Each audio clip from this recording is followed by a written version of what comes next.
తెలంగాణలో ఆదివాసీలు లంబాడీల మధ్య వివాదం రోజురోజుకు ముదురుతోంది. ఉద్యోగ రాజకీయ రిజర్వేషన్ల అంశంలోనూ పూర్తిగా లంబాడీలే ఆధిపత్యాన్ని ప్రదర్శిస్తున్నారని చెప్పి ఆదివాసులు ఎంతో కాలంగా ఆందోళన చేసినటువంటి విషయం తెలిసిందే. అయితే ఇటీవల సుప్రీంకోర్టులో ఈ అంశంపై న్యాయ విచారణ కూడా ప్రారంభమైంది. ప్రధానంగా షెడ్యూల్ తెగల జాబితా నుంచి లంబాడీలను, సుగాలీలను, బంజారాలను తొలగించాలన్న డిమాండ్ సర్వత్రా వినిపిస్తుండడంతో ఆదివాసీల ఐక్య కార్యాచరణ కమిటీ నేతృత్వంలో ఒక ప్రత్యేకమైనటువంటి కార్యక్రమాన్ని కూడా ఆదివాసులు చేపట్టారు. చలో భద్రాచలంకు కూడా పిలుపునివ్వబోతున్నారు. రాష్ట్ర వ్యాప్తంగా జరుగుతున్నటువంటి అన్యాయానికి సంబంధించి కావచ్చు, ఆదివాసులు ఎంతో కాలంగా మనోవేదనకు గురవుతున్నారన్నటువంటి అనేక అంశాలకు సంబంధించిన ఎజెండాగా ఈ కార్యాచరణను రూపొందించింది తెలంగాణ ఆదివాసీ ఐక్య తెగల కార్యాచరణ కమిటీ. ప్రస్తుతం దీనికి సంబంధించిన చైర్మన్ చుంచి రామకృష్ణ మనతో ఉన్నారు. ఆయనతో మాట్లాడి పూర్తి విషయాలు తెలుసుకునే ప్రయత్నం చేద్దాం. సార్, ఒకవైపు బంజారాలు కూడా ఈ అంశంలో ఆవేదన వ్యక్తం చేస్తున్నారు. తాము కూడా ఈ ప్రాంతంలో మూలవాసులమని, తాము కూడా ఆదివాసులతో సమానంగా కూడా ప్రత్యేకమైనటువంటి భాషను, సంస్కృతిని తమకు కూడా అలవర్చుకున్నామని చెప్పి లంబాడీలు చెప్తున్నారు. కానీ ఆదివాసీ సోదరులు తమ విజ్ఞప్తులను ఎందుకు ఆమోదించట్లేదని చెప్పి వారంతా కూడా ఆవేదన వ్యక్తం చేస్తున్నారు. నేరుగా మిమ్మల్ని కూడా ప్రశ్నిస్తున్నారు. సుప్రీంకోర్టులో పిటిషన్ వేసినటువంటి భద్రాచలం ఎమ్మెల్యే తెల్లం వెంకట్రావుతో పాటు మాజీ ఎంపీ సోయం బాపురావుపై కూడా తీవ్రమైనటువంటి విమర్శలు చేస్తున్నారు. అటు ఆదివాసులంతా కూడా సంయమనంతో ఉండాలి, తాము ఆదివాసులను కలిసి దొరల గడిలను కూల్చి అధికారాన్ని చేజిక్కించుకోవాలని చెప్పి కూడా బంజారాలు పిలుపునిస్తున్నారు. మీరు ఎందుకు వారికి అభ్యంతరం వ్యక్తం చేస్తున్నారు? మొదటగా దొరల గడీలు కూల్చాము, మేము రెడ్డి దొరల గడీలు కూల్చాము, మానుకోటలు కూల్చినాము, మొన్న కేసీఆర్ ప్రభుత్వాన్ని కూల్చినాము. మేము కూల్చడం కాదు, ఆదివాసులు ఎప్పుడు కూడా వాడిని కూల్చుడు వీడిని కూల్చుడు కాదు. వీళ్ళకు ఒక చరిత్ర ఉంది. మేవాడ్ రాజ్యం చరిత్ర, ఆ రాజు ఏ విధంగా చనిపోయాడు అన్నది చరిత్రలో ఉంది. వీళ్ళు ఆయన్ని ఎట్లా చనిపోయాడు, ఎట్లా ఈ తుగ్లక్కులు వీళ్ళందరూ వచ్చేసి ఎట్లా మేవాడ్ రాజ్యాన్ని రాజస్థాన్లో చేసిన అన్నది ఒక చరిత్ర ఉన్నది. అటువంటి పనులు మేము చేసేటోళ్ళం కాదు. ఆదివాసులు ఎప్పుడు కూడా ఆత్మగౌరవంతో, స్వయం పాలనతో మా రాజ్యం మాది, మా నాటి మా రాజ్యం, మా ప్రాంతంలో మేము ఉంటాం తప్ప బయట ప్రాంతాలకు పోయి బయట ఉండి దోసుకోవాలన్నది అయితే మా సిద్ధాంతం కాదు. ఇంకోటి ఏంటంటే మేము ఈ దేశ మూలవాసులు అంటున్నారు. ఈ దేశ మూలవాసులు అనడానికి ఈ యొక్క ఆంథ్రపాలజిస్టు మరి ఆర్డి బర్మన్ గారు, లేకపోతే హైమన్ డార్ఫ్ గారు, అటువంటి అనేక మంది పుస్తకాలు రాశారు. ఈ దేశ మూలవాసులు ఎవరనేది చారిత్రక గ్రంథాలు ఉన్నాయి దీంట్లో. దాంట్లో ఎక్కడ కూడా ఈ యొక్క లంబాడీలు, సుగాలీలు, మరి బంజారాలు, లమానీలు, లవానాలు వీళ్ళందరూ కూడా ఎక్కడ కూడా ఆదివాసులుగా వాళ్ళు ఎప్పుడు కూడా ఏ పుస్తకంలో కూడా లేరు. వాళ్ళు కేవలం వ్యాపారం చేసేటువంటి ట్రేడ్ ట్రాన్స్పోర్ట్ తండా అని ఒక పుస్తకం ఉంటుంది, మనీష్ చౌదరి గారు రాసిన.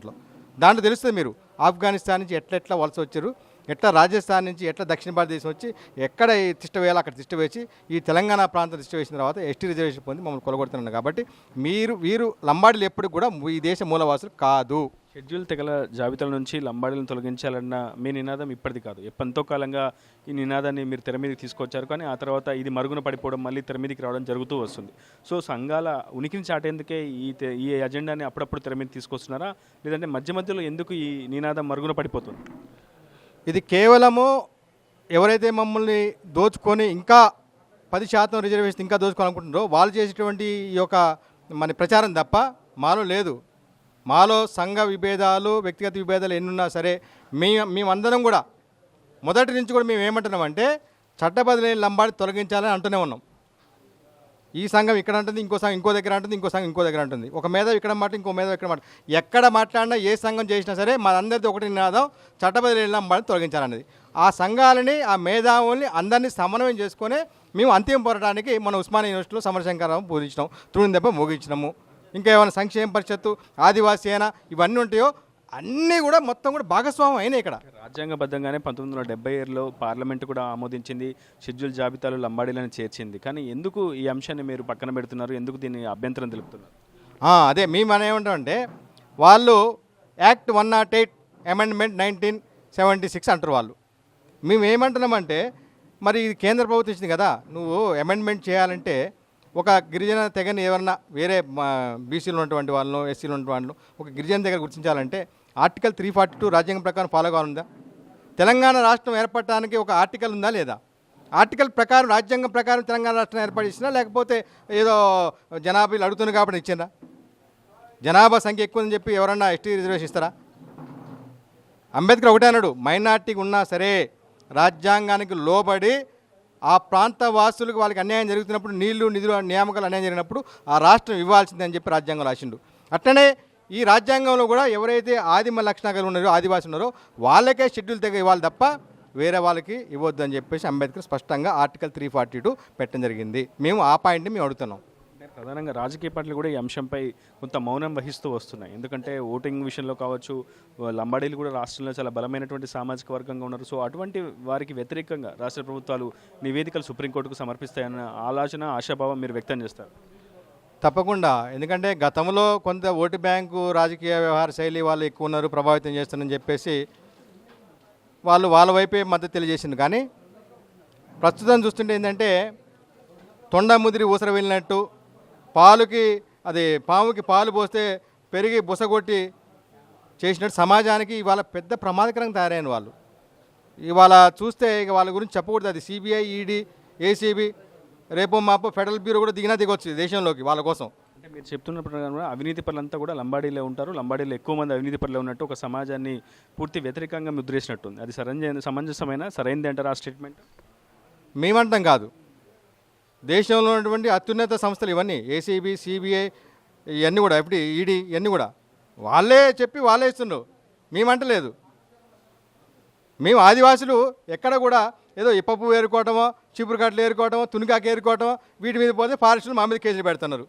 మా మీద ఇటువంటి 1000 కోట్లు 100 కోట్ల కేసులు లేవుగా మా దగ్గర.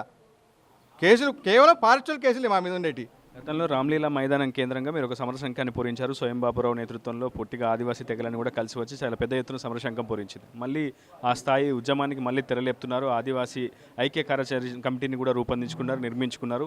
రేపు చలా భద్రాచలంకు కూడా పిలుపునిస్తున్నారు. దీనివల్ల మీకు ఏం జరుగుతుందని మీరు ఆశిస్తున్నారు? ఈసారి పూర్తిగా మేధావర్గం, ఏదైతే మొదటి తరం ఉన్నటువంటి మేధావర్గం ఉద్యోగస్తులు అందరూ కూడా పెద్ద ఎత్తున నుంచి, మీరు ఇప్పటికీ చూసారు ఆధార్ సొసైటీ అని మాకు ఒక ఆధార్ సొసైటీ ఉంది. రిటైర్డ్ అయిన ఉద్యోగస్తులు మొత్తం జాతి కోసం సేవ చేయాలని చెప్పి ఒక సొసైటీ ఏర్పాటు చేసాం. ఇవాళ అంచెంచెలుగా పెరిగి ఉద్యోగస్తులు తక్కువైపోయారు, ఆధార్ సొసైటీ రిటైర్డ్ ఉద్యోగస్తులు అందరూ ఎక్కువయ్యారు. వాళ్ళే ఉన్నారు ఇప్పుడు. ఎందుకంటే ఉద్యోగస్తులలో మొత్తం లంబాడీలు 90%, 10% ఆదివాసీలు. కాబట్టి వాళ్ళు కూడా భయప్రాంతికి గురవుతున్నారు. అందుకనే ఈ రిటైర్డ్ ఆదివాసీ ఉద్యోగస్తులు ఉన్నటువంటి ఆధార్ సొసైటీ ఆధ్వర్యంలో మేధావి వర్గం, ఇటు విద్యార్థులు, ఏదైతే నిరుద్యోగులు ఉన్నారో వీళ్ళందరం కలిసినాం. అట్లే సంఘాలు, ప్రజా సంఘాలు ఉన్నాయి. అదేవిధంగా మా యొక్క తెగలకు సంబంధించినటువంటి ఆచార వ్యవహారాలు చూసినటువంటి సంఘాలు, ఇవన్నీ కూడా కలుపుకొని మేము ముందుకు పోతున్నాం. కాబట్టి ఖచ్చితంగా సరూర్ నగర్, రామ్లీలా మైదానం మించిన స్థాయిలోనే రాబోయే డిసెంబర్ 9 తదుపరి సభలు కూడా ఢిల్లీలో కూడా ఉంటాయి. మొత్తంగా తమ జాతి అస్తిత్వం కోసం, తమ జాతి ప్రయోజనాల కోసం మరొక సమరశంఖాన్ని పూరించేందుకు సిద్ధమవుతున్నామని ఆదివాసీ తెగల ఐక్య కార్యాచరణ కమిటీ స్పష్టం చేసింది. ఖచ్చితంగా షెడ్యూల్ తెగల జాబితా నుంచి లంబాడీలను తొలగించే వరకు తమ పోరాటం ఆగదని చెప్తుంది. ఇదే అంతిమ పోరాటం. ఇందులో మేధావి వర్గం కూడా పూర్తి స్థాయిలో భాగస్వామ్యం అవుతుందని స్పష్టం చేస్తున్నారు ఆదివాసీ తెగల ఐక్య కార్యాచరణ కమిటీ చైర్మన్ చుంచు రామకృష్ణ. అసలైన తొలి వెలుగు. ఫాలో వాట్సాప్ @తొలి వెలుగు అఫీషియల్.